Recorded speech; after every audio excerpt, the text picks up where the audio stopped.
അധ്യായം 38 സ്വാദ്. അവതരണം മക്കയിൽ. സൂക്തങ്ങൾ 88. അധ്യായത്തിലെ ആദ്യ അക്ഷരമാണ് പേരിനുപയോഗിച്ചത്. മക്കയിലെ ഇസ്ലാമിക പ്രബോധനം ആരംഭിച്ച് 4-ാം വർഷമാണ് ഇത് അവതീർണമായത്. പ്രവാചകന് സംരക്ഷണം നൽകിയിരുന്ന പിതൃവ്യൻ അബൂ ത്വാലിബിനെ സമീപിച്ച് ഇസ്ലാമിക പ്രബോധനം നിർത്തിവെക്കാൻ സഹോദരപുത്രനെ ഉപദേശിക്കണമെന്ന് ശത്രുക്കൾ അഭ്യർത്ഥിച്ചു. പിതൃവ്യനിലൂടെ അവർ നടത്തിയ അഭ്യർത്ഥന നബി തിരുമേനി നിരാകരിച്ച സാഹചര്യത്തിൽ സംഭവഗതികളെ വിശകലനം ചെയ്യുന്നു ഈ അധ്യായം. ബിസ്മില്ലാഹിർ റഹ്മാനിർ റഹീം.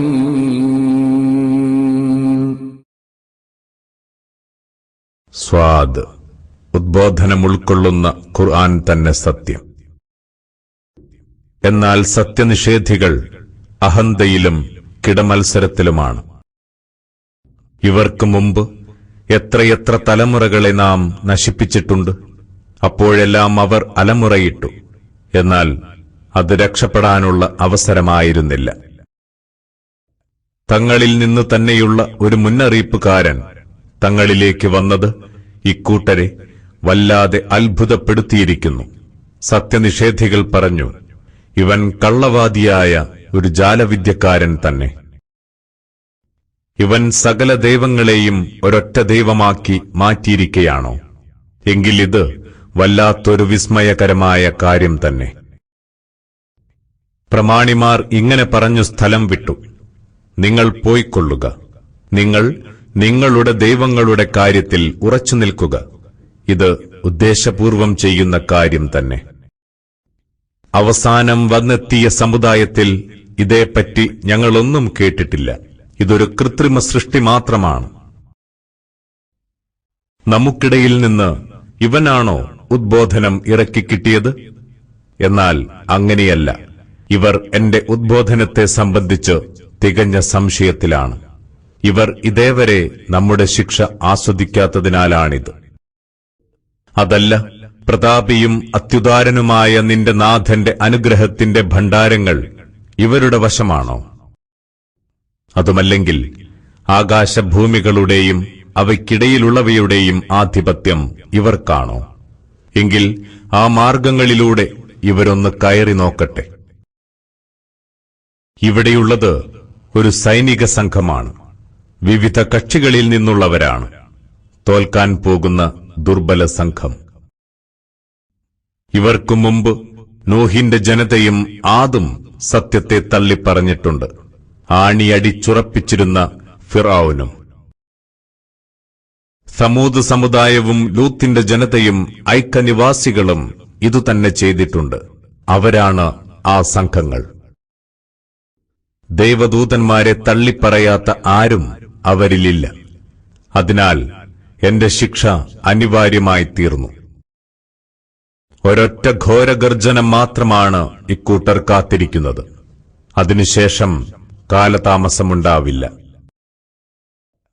ഇവർ പറയുന്നു, ഞങ്ങളുടെ നാഥ, വിചാരണ നാളിന് മുമ്പ് തന്നെ ഞങ്ങൾക്കുള്ള ശിക്ഷയുടെ വിഹിതം ഞങ്ങൾക്ക് നീ വേഗം നൽകണമേ. ഇവർ പറയുന്നതൊക്കെ ക്ഷമിക്കുക. നമ്മുടെ കരുത്തനായ ദാസൻ ദാവൂദിന്റെ കഥ ഇവർക്ക് പറഞ്ഞുകൊടുക്കുക. തീർച്ചയായും അദ്ദേഹം ഖേദിച്ചു മടങ്ങിയവനാണ്. മലകളെ നാം അദ്ദേഹത്തിന് അധീനപ്പെടുത്തി. അങ്ങനെ വൈകുന്നേരവും രാവിലെയും അവ അദ്ദേഹത്തോടൊപ്പം സങ്കീർത്തനം ചെയ്യാറുണ്ടായിരുന്നു. ഒരുമിച്ച് പറക്കുന്ന പറവകളെയും നാം അദ്ദേഹത്തിന് വിധേയമാക്കി. എല്ലാം അവന്റെ സങ്കീർത്തനങ്ങളിൽ മുഴുകിയിരുന്നു.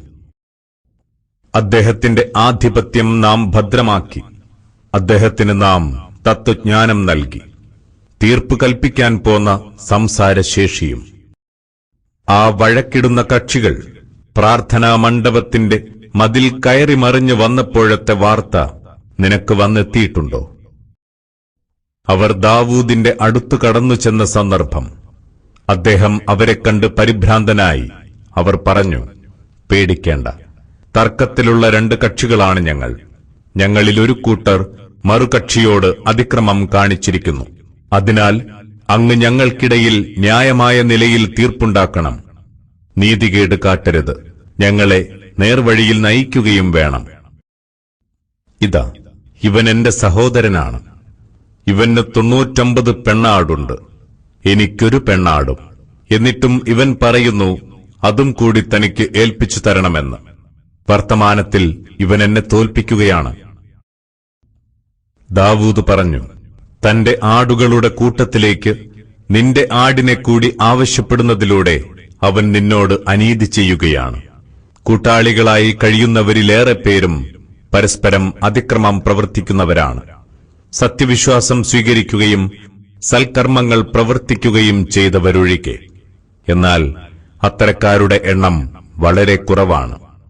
ദാവൂദിന് മനസ്സിലായി, നാം അദ്ദേഹത്തെ പരീക്ഷിച്ചതായിരുന്നുവെന്ന്. അതിനാൽ അദ്ദേഹം തന്റെ നാഥനോട് പാപമോചനം തേടി കുമ്പിട്ടു വീണു പശ്ചാത്തപിച്ചു. അപ്പോൾ നാം അദ്ദേഹത്തിന് പുറത്തുകൊടുത്തു. തീർച്ചയായും അദ്ദേഹത്തിന് നമ്മുടെ സന്നിധിയിൽ അടുത്ത സ്ഥാനമുണ്ട്, ഉത്തമമായ പര്യവസാനവും. അല്ലാഹു പറഞ്ഞു, അല്ലയോ ദാവൂദ്, നിശ്ചയമായും നിന്നെ നാം ഭൂമിയിൽ നമ്മുടെ പ്രതിനിധിയാക്കിയിരിക്കുന്നു. അതിനാൽ ജനങ്ങൾക്കിടയിൽ നീതിപൂർവം ഭരണം നടത്തുക. തന്നിഷ്ടത്തെ പിൻപറ്റരുത്. അത് നിന്നെ അല്ലാഹുവിന്റെ മാർഗത്തിൽ നിന്ന് തെറ്റിക്കും. അല്ലാഹുവിന്റെ മാർഗത്തിൽ നിന്ന് തെറ്റിപ്പോകുന്നവർക്ക് കഠിനമായ ശിക്ഷയുണ്ട്. അവർ വിചാരണ നാളിനെ മറന്നുകളഞ്ഞതിനാലാണിത്. ആകാശഭൂമികളെയും അവയ്ക്കിടയിലുള്ളവയെയും നാം വെറുതെ സൃഷ്ടിച്ചതല്ല. അത് സത്യനിഷേധികളുടെ ധാരണയാണ്. സത്യത്തെ തള്ളിപ്പറഞ്ഞവർക്കുള്ളതാണ് നരകശിക്ഷയുടെ കൊടും നാശം. അല്ല, സത്യവിശ്വാസം സ്വീകരിക്കുകയും സൽക്കർമ്മങ്ങൾ പ്രവർത്തിക്കുകയും ചെയ്തവരെ നാം ഭൂമിയിൽ കുഴപ്പമുണ്ടാക്കുന്നവരെപ്പോലെയാക്കുമോ? അതല്ല, ഭക്തന്മാരെ നാം തമ്മാടികളെപ്പോലെയാക്കുമോ? നിനക്ക് നാം ഇറക്കിത്തന്ന അനുഗ്രഹീതമായ വേദപുസ്തകമാണിത്. ഇതിലെ വചനങ്ങളെപ്പറ്റി ഇവർ ചിന്തിച്ചറിയാൻ, വിവേകശാലികൾ പാഠം ഉൾക്കൊള്ളാനും. ദാവൂദിന് നാം സുലൈമാനെ സമ്മാനിച്ചു. എത്ര നല്ല ദാസൻ! തീർച്ചയായും അദ്ദേഹം പശ്ചാത്താപ മനസ്ഥിതിക്കാരനാണ്. കുതിച്ചുപായാൻ തയ്യാറായി നിൽക്കുന്ന മേത്തരം കുതിരകൾ വൈകുന്നേരം അദ്ദേഹത്തിന്റെ മുമ്പിൽ കൊണ്ടുവന്ന സന്ദർഭം. അപ്പോൾ അദ്ദേഹം പറഞ്ഞു, ഞാൻ ഈ സമ്പത്തിനെ സ്നേഹിക്കുന്നത് എന്റെ നാഥനെ സ്മരിക്കുന്നതുകൊണ്ടാണ്. അങ്ങനെ ആ കുതിരകൾ മുന്നിൽ നിന്ന് പോയി മറഞ്ഞു. അദ്ദേഹം കൽപ്പിച്ചു, നിങ്ങൾ അവയെ എന്റെ അടുത്തേക്ക് തിരിച്ചു കൊണ്ടുവരിക. എന്നിട്ട് അദ്ദേഹം അവയുടെ കാലുകളിലും കഴുത്തുകളിലും തടവാൻ തുടങ്ങി. സുലൈമാനെയും നാം പരീക്ഷിച്ചു. അദ്ദേഹത്തിന്റെ സിംഹാസനത്തിൽ ഒരു ജഡം കൊണ്ടിട്ടു. പിന്നെ അദ്ദേഹം ഖേദിച്ചു മടങ്ങി.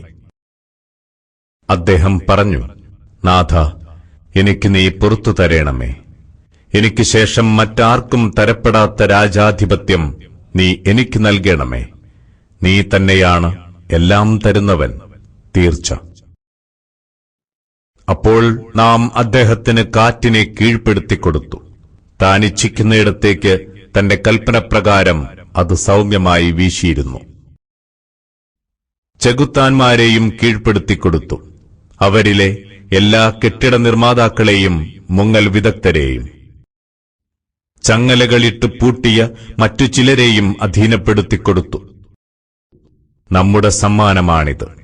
അതിനാൽ നിനക്കവരോട് ഔദാര്യം കാണിക്കാം, അല്ലെങ്കിൽ അവരെ കൈവശം വയ്ക്കാം. ആരും അതേക്കുറിച്ച് ചോദിക്കുകയില്ല. സംശയമില്ല, അദ്ദേഹത്തിന് നമ്മുടെ അടുത്ത് ഉറ്റ സാമീപ്യമുണ്ട്, മെച്ചപ്പെട്ട പര്യവസാനവും. നമ്മുടെ ദാസൻ അയ്യൂബിനെ ഓർക്കുക. അദ്ദേഹം തന്റെ നാഥനെ വിളിച്ചിങ്ങനെ പറഞ്ഞു, ചെകുത്താൻ എന്നെ ദുരിതവും പീഡനവും ഏൽപ്പിച്ചല്ലോ. നാം നിർദ്ദേശിച്ചു, നിന്റെ കാലുകൊണ്ട് നിലത്ത് ചവിട്ടുക. ഇതാ തണുത്ത വെള്ളം, കുളിക്കാനും കുടിക്കാനും. അദ്ദേഹത്തിന് തന്റെ ആളുകളെയും അവരോടൊപ്പം അത്ര തന്നെ വേറെ ആളുകളെയും നാം സമ്മാനിച്ചു. നമ്മുടെ ഭാഗത്തുനിന്നുള്ള അനുഗ്രഹമായാണത്, ബുദ്ധിശാലികൾക്ക് ഉദ്ബോധനമായും. നാം പറഞ്ഞു, നീ ഒരു പിടി പുല്ല് കൈയിലെടുക്കുക, എന്നിട്ട് അതുകൊണ്ട് അടിക്കുക. അങ്ങനെ ശപഥം പാലിക്കുക. സംശയമില്ല, നാം അദ്ദേഹത്തെ അങ്ങേയറ്റം ക്ഷമാശീലനായി കണ്ടു. വളരെ നല്ല അടിമ. തീർച്ചയായും അദ്ദേഹം പശ്ചാത്തപിച്ചു മടങ്ങുന്നവനാകുന്നു. നമ്മുടെ ദാസന്മാരായ ഇബ്രാഹിം, ഇസ്ഹാക്ക്, യാക്കൂബ് എന്നിവരെയും ഓർക്കുക. കൈക്കരുത്തും ദീർഘദൃഷ്ടിയുമുള്ളവരായിരുന്നു അവർ. പരലോക സ്മരണ എന്ന വിശിഷ്ട ഗുണം കാരണം നാം അവരെ പ്രത്യേകം തിരഞ്ഞെടുത്തു. സംശയമില്ല, അവർ നമ്മുടെ അടുത്ത് പ്രത്യേകം തിരഞ്ഞെടുക്കപ്പെട്ട സച്ചരിതരിൽപ്പെട്ടവരാണ്. ഇസ്മായിലിനെയും അൽയസൈനെയും ദുൽകിഫ്ലിനെയും ഓർക്കുക. ഇവരൊക്കെയും നല്ലവരായിരുന്നു. ഇതൊരു ഉദ്ബോധനമാണ്. തീർച്ചയായും ഭക്തജനത്തിന് മെച്ചപ്പെട്ട വാസസ്ഥലമുണ്ട്. നിത്യവാസത്തിനുള്ള സ്വർഗീയാരാമങ്ങളാണത്. അതിന്റെ വാതിലുകൾ അവർക്കായി തുറന്നുവെച്ചവയാണ്. അവരവിടെ ചാരിയിരിക്കും. ധാരാളം പഴങ്ങളും പാനീയങ്ങളും യഥേഷ്ടം ആവശ്യപ്പെട്ടുകൊണ്ടിരിക്കും. അവരുടെ അടുത്ത് നോട്ടം നിയന്ത്രിക്കുന്ന സമപ്രായക്കാരായ തരുണികളുണ്ടായിരിക്കും. ഇതത്രേ വിചാരണ നാളിൽ നിങ്ങൾക്കു നൽകാമെന്ന് നാം വാഗ്ദാനം ചെയ്യുന്നത്. സംശയമില്ല, നാം നൽകുന്ന ജീവിത വിഭവങ്ങളാണിവ. അതൊരിക്കലും തീർന്നു പോവുകയില്ല. ഇതൊരവസ്ഥ. എന്നാൽ അതിക്രമികൾക്ക് വളരെ ചീത്തയായ വാസസ്ഥലമാണുണ്ടാവുക. നരകത്തീയാണത്. അവരതിൽ കത്തിയെരിയും. അതെത്ര ചീത്ത സങ്കേതം! ഇതാണവർക്കുള്ളത്. അതിനാൽ അവരിത് അനുഭവിച്ചു കൊള്ളട്ടെ. ചുട്ടുപൊള്ളുന്ന വെള്ളവും ചീഞ്ഞളിഞ്ഞ ചലവും. ഇതുപോലുള്ള മറ്റു പലതരം ശിക്ഷകളും അവിടെയുണ്ട്. അവരോട് അല്ലാഹു പറയും, ഇത് നിങ്ങളോടൊപ്പം നരകത്തിൽ തിങ്ങിക്കൂടാനുള്ള ആൾക്കൂട്ടമാണ്. അപ്പോഴവർ പറയും, ഇവർക്ക് സ്വാഗതോപചാരമൊന്നുമില്ല. തീർച്ചയായും ഇവർ നരകത്തിൽ കത്തിയെരിയേണ്ടവർ തന്നെ. ആ കടന്നുവരുന്നവർ പറയും, അല്ല, നിങ്ങൾക്ക് തന്നെയാണ് സ്വാഗതോപചാരമില്ലാത്തത്. നിങ്ങളാണ് ഞങ്ങൾക്ക് ഈ ദുരവസ്ഥ വരുത്തിവെച്ചത്. വളരെ ചീത്ത സങ്കേതം തന്നെയാണിത്. അവർ പറയും, ഞങ്ങളുടെ നാഥ, ഞങ്ങൾക്ക് ഈ ശിക്ഷ വരുത്തിവെച്ചവർക്ക് നീ നരകത്തീയിൽ ഇരട്ടി ശിക്ഷ നൽകണമേ. അവർ പറയും, നമുക്കെന്തു പറ്റി? ചീത്ത മനുഷ്യരെന്ന് നാം കരുതിയിരുന്ന പലരെയും ഇവിടെ കാണുന്നില്ലല്ലോ. നാം അവരെ പരിഹാസപാത്രമാക്കിയിരുന്നുവല്ലോ. അതല്ല, അവർ നമ്മുടെ കണ്ണിൽപ്പെടാത്തതാണോ? നരകവാസികൾ തമ്മിലുള്ള തർക്കം തീർച്ചയായും സംഭവിക്കാൻ പോവുന്നത് തന്നെയാണ്. നബിയെ പറയുക, ഞാനൊരു മുന്നറിയിപ്പുകാരൻ മാത്രമാണ്. അല്ലാഹുവല്ലാതെ ദൈവമില്ല. അവൻ ഏകനാണ്, സർവാധിപതിയും. ആകാശഭൂമികളുടെയും അവയ്ക്കിടയിലുള്ളവയുടെയും സംരക്ഷകനാണ്. പ്രതാപിയാണ്, ഏറെ പൊറുക്കുന്നവനും. പറയുക, ഇതൊരു മഹത്തായ സന്ദേശം തന്നെ. എന്നാൽ നിങ്ങൾ അതിനെ അവഗണിക്കുന്നവരാണ്. അത്യുന്നതങ്ങളിൽ വിശിഷ്ട സമൂഹം സംവാദം നടത്തിയ സന്ദർഭത്തെ സംബന്ധിച്ച് എനിക്കൊന്നും അറിയുമായിരുന്നില്ല.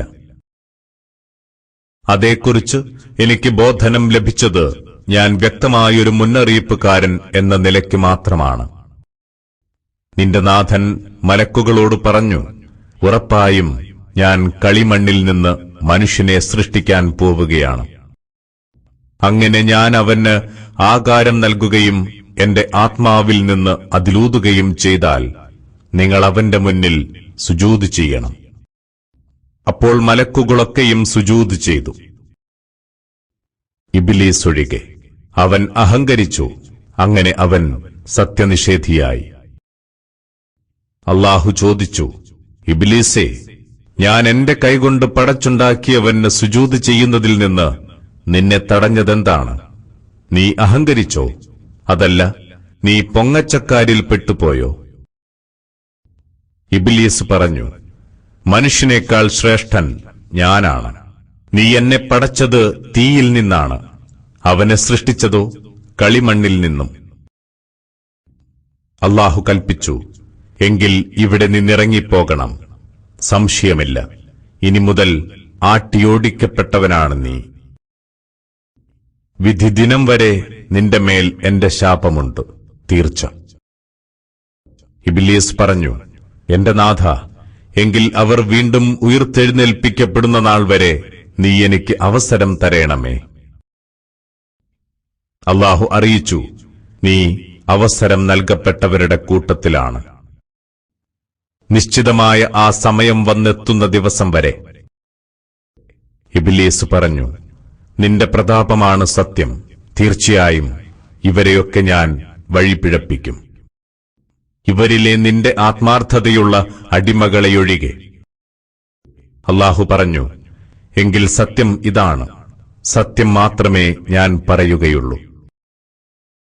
നിന്നെയും നിന്നെ പിൻപറ്റിയ മറ്റെല്ലാവരെയും കൊണ്ട് നാം നരകം നിറയ്ക്കുക തന്നെ ചെയ്യും. പറയുക, ഇതിന്റെ പേരിൽ ഞാൻ നിങ്ങളോടൊരു പ്രതിഫലവും ആവശ്യപ്പെടുന്നില്ല. പിന്നെ ഞാൻ കള്ളം കെട്ടിച്ചമച്ചുണ്ടാക്കുന്നവനുമല്ല. ഇത് ലോകർക്കാകമാനമുള്ള ഉദ്ബോധനം മാത്രമാണ്. നിശ്ചിത കാലത്തിനു ശേഷം ഈ വൃത്താന്തത്തിന്റെ നിജസ്ഥിതി നിങ്ങൾ അറിയുക തന്നെ ചെയ്യും.